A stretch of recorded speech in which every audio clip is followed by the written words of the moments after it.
బీసీలకు 42% రిజర్వేషన్లు కల్పిస్తూ తీసుకొచ్చిన జీవో నెంబర్ 9ను హైకోర్టు ఇచ్చిన స్టేను రేపు సుప్రీంకోర్టులో సవాలు చేరుంది తెలంగాణ ప్రభుత్వం. హైకోర్టు ఇచ్చిన తీర్పుపై న్యాయ నిపుణులు, కాంగ్రెస్ సీనియర్ నేతలతో చర్చించిన తర్వాత సుప్రీంకు వెళ్లాలని ముఖ్యమంత్రి రేవంత్ రెడ్డి నిర్ణయం తీసుకున్నారు. సీనియర్ లాయర్లతో సుప్రీంలో వాదనలు వినిపించాలని ప్రభుత్వం నిర్ణయించింది. దీనిపై అభిషేక్ మను సింఘ్వీతో పాటు సిద్ధార్థ్ దవేతో ఇంకా రిజర్వేషన్లపై తలపండిన వారితో వాదనలు వినిపించాలని నిర్ణయం తీసుకుంది. హైకోర్టు ఇచ్చిన స్టేను ఎత్తివేసి ఎన్నికల నిర్వహణకు అనుమతించాలని సుప్రీంను ప్రభుత్వం కోరనుంది. ఎన్నికల ప్రక్రియ, నామినేషన్ల స్వీకరణ కూడా ప్రారంభమైనందున ఇందులో హైకోర్టు జోక్యం సరికాదని రాష్ట్ర ప్రభుత్వం సుప్రీంకోర్టులో వాదించనుంది. అత్యున్నత న్యాయస్థానం తీర్పులకు అనుగుణంగా జనాభా గణాంకాలపై సర్వే నిర్వహించి బీసీ జనాభా 57.6% ఉన్నందున 42% రిజర్వేషన్లు కల్పించామని, దీనికి అనుగుణంగా పరిమితిని సవరిస్తూ చట్టం తీసుకొచ్చిన విషయాన్ని కోర్టు దృష్టికి తీసుకువెళ్లనుంది. రేపు సుప్రీంకోర్టులో స్పెషల్ లీవ్ పిటిషన్ దాఖలు చేయబోతోంది సర్కార్.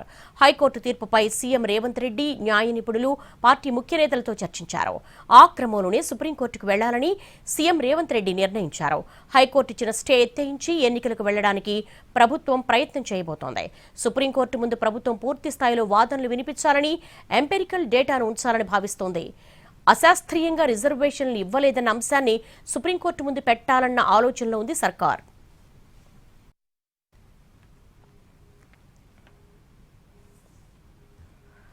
బీసీలకు 42% రిజర్వేషన్లు కల్పిస్తూ తీసుకొచ్చిన జీవో నెంబర్ 9ను హైకోర్టు ఇచ్చిన స్టేను రేపు సుప్రీంకోర్టులో సవాలు చేయబోతోంది తెలంగాణ సర్కార్.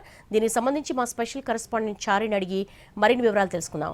చారి, రేపు సుప్రీంకోర్టులో సవాల్ చేయబోతోంది. మరి తెలంగాణ ప్రభుత్వం ఎటువంటి స్టెప్స్ తీసుకోబోతోంది? ఏ ప్రత్యామ్నాయాలను అన్వేషిస్తోంది?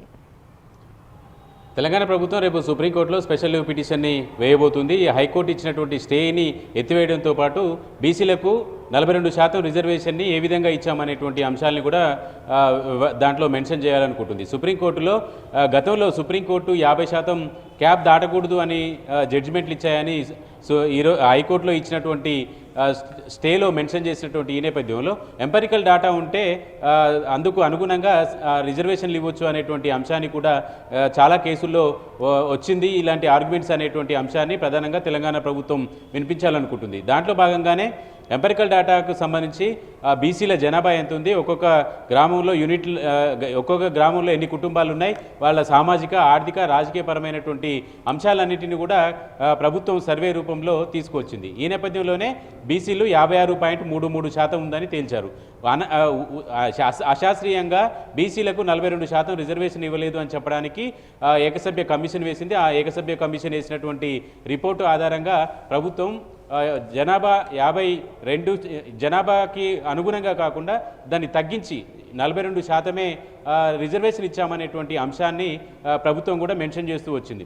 అయితే ప్రభుత్వం తరపున అనేక రకాల ప్రయత్నాలు చేసింది. అసెంబ్లీలో బిల్లులు చేయడం, దాన్ని గవర్నర్కు పంపించి ఆమోదం కోసం ప్రయత్నించినటువంటి నేపథ్యంలో అక్కడ పెండింగ్లో ఉన్నటువంటి క్రమంలో గతంలో సుప్రీంకోర్టు కూడా తమిళనాడుకు సంబంధించినటువంటి తమిళనాడు ప్రభుత్వం చేసినటువంటి బిల్లుల్ని అక్కడ గవర్నర్ పెండింగ్లో పెట్టడానికి సంబంధించినటువంటి కేసు ఉంది. 3 నెలల్లో ఆ గవర్నర్ తన పరిధిలో ఉన్నటువంటి బిల్లుల్ని అవునా కాదా అనేటువంటి అంశానికి సంబంధించి క్లారిటీ ఇవ్వాలని సుప్రీంకోర్టు పేర్కొంది. కాబట్టి అదే అంశాన్ని కూడా రేపు సుప్రీంకోర్టులో మెన్షన్ చేయబోతున్నారు. ఎందుకంటే శాసనసభలో తీసుకున్నటువంటి నిర్ణయానికి సంబంధించి అన్ని పార్టీలు మద్దతు ఇచ్చాయి. దానికి అనుగుణంగా బిల్లును రూపొందించారు.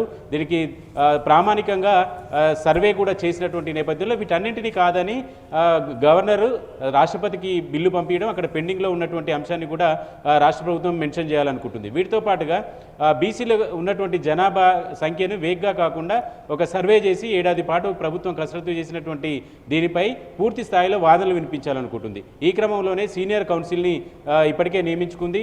సిద్ధార్థ దవే, అలాగే అభిషేక్ మను సింఘ్వి, మిగతా రిజర్వేషన్లకు సంబంధించి రాజ్యాంగం మీద పట్టున్నటువంటి సీనియర్ అడ్వకేట్లను కూడా సంప్రదించాలని ఇప్పటికే నిర్ణయించుకుంది. కాబట్టి రేపు సుప్రీంకోర్టులో స్పెషల్ లీవ్ పిటిషన్ మీద ప్రభుత్వం కొంత ఫోకస్గానే ఉంది. తెలంగాణ ప్రభుత్వం నుంచి మంత్రులు పొన్నం ప్రభాకర్, వాకిటి శ్రీహరితో పాటు పీసీసీ చీఫ్ మహేష్ గౌడ్ కూడా రేపు ఢిల్లీకి వెళ్ళబోతున్నారు. ఎలాగైతే హైకోర్టులో ఈ ఆర్గ్యుమెంట్స్కి సంబంధించి కావచ్చు ప్రభుత్వం ఎంత ఫోకస్గా చేసిందో సుప్రీంకోర్టులో ఈ వ్యవహారాన్ని కూడా ప్రభుత్వం చాలా సీరియస్గానే తీసుకోవాలనుకుంటుంది. ఎందుకంటే ఇప్పటికే హైకోర్టు ఇచ్చినటువంటి స్టే ప్రకారం ఎన్నికలకు వెళ్ళాలా లేదా అనేటువంటి అంశానికి సంబంధించి ఎన్నికల కమిషన్ కూడా ప్రభుత్వానికి ఒక లేఖ రాసింది.